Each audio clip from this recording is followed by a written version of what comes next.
नमस्कार दोस्तों, मैं हूँ पूनम। सबके स्वागत करती हूँ मेरे चैनल में। तो दोस्तों, कैसे हैं आप सब, ये बताने के लिए कमेंट बॉक्स में श्री हरु विष्णु जरूर लिखिए। आज मैं इस वीडियो में जानेंगे अधिक मास में हमें क्या काम करना चाहिए और क्या नहीं करनी चाहिए, कौन सी चीज़ें खरीदनी चाहिए, कौन सी चीज़ नहीं खरीदनी चाहिए, और सुहागन महिला के अधिक मास में क्या करनी चाहिए, क्या नहीं करनी चाहिए। हर प्रकार के बात इस अधिक मास से समेत इस वीडियो में जानेंगे। तो आप बने रहिए मेरे साथ मेरे चैनल पर। अगर आपको मेरा वीडियो पसंद आता है तो प्लीज़ मेरा चैनल को सब्सक्राइब लाइक कर दीजिएगा, बेल आइकन के प्रेस कर दीजिएगा, जैसे मेरा वीडियो की नोटिफिकेशन सबसे पहले आपके पास पहुँचे। तो चलिए शुरू करते हैं, सभी बातें इसमें अधिक मास से संबंधित जान लेते हैं। तो सबसे पहले दोस्तों आपको बता दूं, अधिक मास में प्रारंभ भोज शुरू हो गया 17 मई से और 15 जून तक ले अधिक मास जो पुरुषोत्तम मास मलमास के नाम से भी जानते हैं। तो आपको बता दूं, इस मास में हम सबसे अधिक भी विष्णु भगवान की पूजा करना चाहिए। शिव जी के भी पूजा करते हैं और तुलसी जी के पूजा इस मास में करना बहुत अधिक पुण्यदायक फलदायक माना गया है, क्योंकि तुलसी विष्णु प्रिय है। तो तुलसी जी की पूजा कर रही हो तो विष्णु भगवान के प्रसन्न, विष्णु भगवान के पर पूजा कर रही हो तो तुलसी माता प्रसन्न होगी। तो तुलसी जी की पूजा करनी चाहिए। इस महीने में आपको मालूम है कि नाम जाप दान के बहुत अधिक महत्व है। विष्णु भगवान के मंत्रों के जाप भी कर सकते हैं, विष्णु सहस्त्र के पाठ भी कर सकते हैं, और आप लोग ओम नमः भगवती वासुदेवा मंत्र के उच्चारण भी कर सकते हैं। तो चलिए सबसे पहले जान लेते इस महीने में करने वाले कार्य क्या है। सबसे पहले दोस्तों, इस महीने में हम विष्णु भगवान के पूजन करेंगे, जो बता ही चुकी हूँ। साथ में शिव जी के भी पूजा करेंगे। अगर आपके घर में आसपास में मंदिर है तो आप प्रत्येक दिन जाके वहाँ पर जैसे दीप दान भी करना चाहिए। इस महीने में दीप दान के भी महत्व बहुत है। पीपल वृक्ष की पूजा इस महीने में करना बहुत अधिक पुण्यदायक माना जाता है। और साथ में आप लोग दीपक दान वृक्ष के नीचे, केले के वृक्ष के नीचे, मंदिर में विष्णु भगवान के पास, तुलसी जी के पास दीप दान कर सकते हैं। तो ये हो गया करने वाले कार्य। इस महीने में दोस्तों आपको गौ सेवा, जैसे गाय के भोजन जो चाहिए ये खिला सकते हैं। ऐसे तो लोग प्रत्येक दिन गाय की रोटी देते, चारा देते हैं, लेकिन इस मास में करने के अलग महत्व होता है। तो आप बाकी महीने में करो ना करो, तभी इसी महीने में ज़्यादा करने में लाभ मिलता है। बाकी महीने में उतना लाभ नहीं मिलता है। तो मीठी चीज़ के, ठंडी चीज़ के दान कर सकते हैं। और आगे आपको बता दूँ, ये स्नान की इसमें बहुत महत्वपूर्ण होता है। इसमें जैसे नदी सरोवर में जाकर स्नान आदि करते हैं, प्रत्येक दिन नहीं जाते हैं तो अपने घर के मंदिर में गंगा जी के जग मिश्री डाल के हर गंगे बोल के घर में भी स्नान कर सकते हैं। जब स्नान करके आते हैं तो अपने हाथों से आप लोग को एक मुट्ठी चावल या गेहूँ, अगर गेहूँ तो आसानी से गाँव में मिल जाता है, प्रत्येक दिन निकाल के अपने हाथों से दान करके रखते जाइए। ठीक है। जब धान की इसमें बहुत महत्व होता है, इसमें कई गुना लाभ मिलता है। तो मान लीजिए शहर में जो है उनके तो उतना गेहूँ चावल के घर में नहीं रखते हैं, तो उस जगह पर पैसे के भी दान कर सकते हैं। प्रत्येक दिन 2 रुपये, 4 रुपये, 5 रुपये, 10 रुपये, जिसका जितना बन सकता है उतना आपके हैसियत है, क्षमता है, तो निकाल के रखते जाइए। एक दिन पूर्णिमा के दिन सभी इकट्ठा करके आप एक साथ दान करके मंदिर में दे सकते हैं। तो अनाज चाहिए, पैसे ये हो गया। तुलसी जी की सेवा हमें अच्छे से करनी है। आप लोग तुलसी जी के पौधा इसी मास में लगा सकते हैं कि नहीं, लगा सकते हैं। और एक वृक्ष जो इस महीने में अगर आपको सबसे अधिक पुण्य कमानी है तो आप लोग क्या कीजिएगा, किसी प्रकार के एक वृक्ष जरूर रोपण कीजिएगा। आप लोग एक वृक्ष लगाइएगा कि लोग के ठंडक मिले, हवा से मिले, फल मिले। जिस से प्रकार के वृक्ष आप चाहे तो एक लगा सकते हैं, अपने नाम से लगा के आप पुण्य कमा सकते हैं। तो ये हो गई प्रत्येक दिन के लिए ले के बता दिया। दोस्तों आपको बता दूं कि ओम नमः भगवती वासुदेवा ये मंत्र चाहे तो 11 बेर 21 बार प्रत्येक दिन पूजा के समय पढ़ सकते हैं। और चाहे समय है तो 108 बेर आप लोग के जरूर नाम जाप करने चाहिए।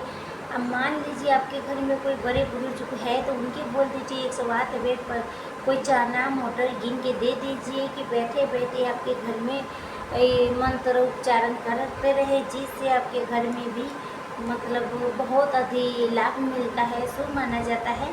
तो आप ज़रूर कीजिएगा। तो ये भी कर सकते हैं। तो देखिए आप जान लेते हैं स्नान दान आपको बता दिया।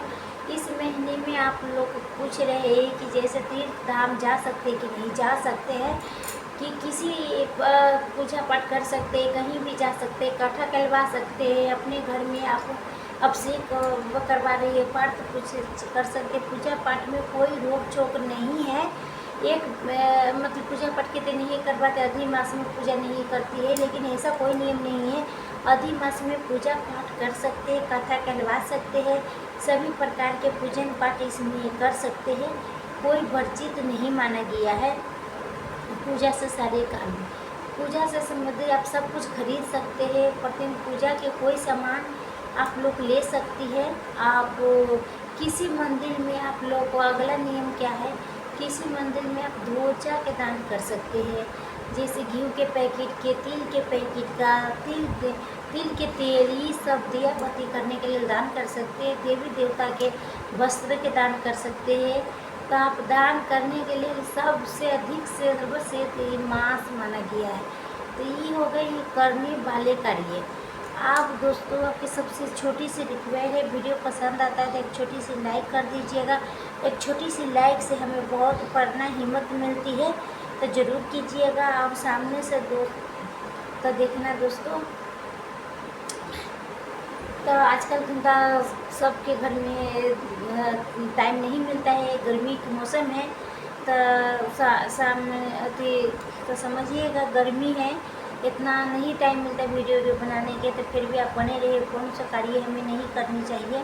तो देखिए सबसे पहले आपको बता दो, पीपल वृक्ष की पूजा, तुलसी जी की पूजा आप लोग मास में तो करनी है माह में, क्योंकि पीपल वृक्ष हमें पूजा करते हैं तो विष्णु भगवान माता लक्ष्मी के प्रसन्न करते हैं, साथ में पितरों के भी प्रसन्न करते हैं कि हमें करनी है।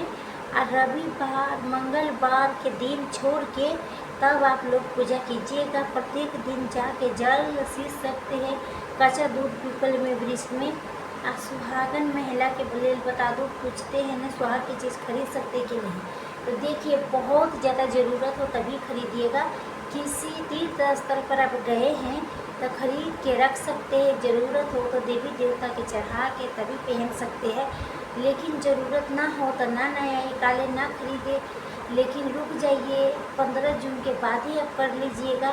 दूसरी चीज़ क्या है, अधिक मास में उद्यापन कर सकते हैं, लेकिन कोई नया व्रत नहीं उठा सकते, किसी प्रकार के नया व्रत मास में नहीं उठाना चाहते हैं। मलमास में तो गुरुवार के भी नहीं उठा सकते, मंगलवार के नहीं, कोई व्रत नहीं उठाए थे। मैं वीडियो में पहले बताई हूँ, नया व्रत हमें शुरू नहीं करनी है।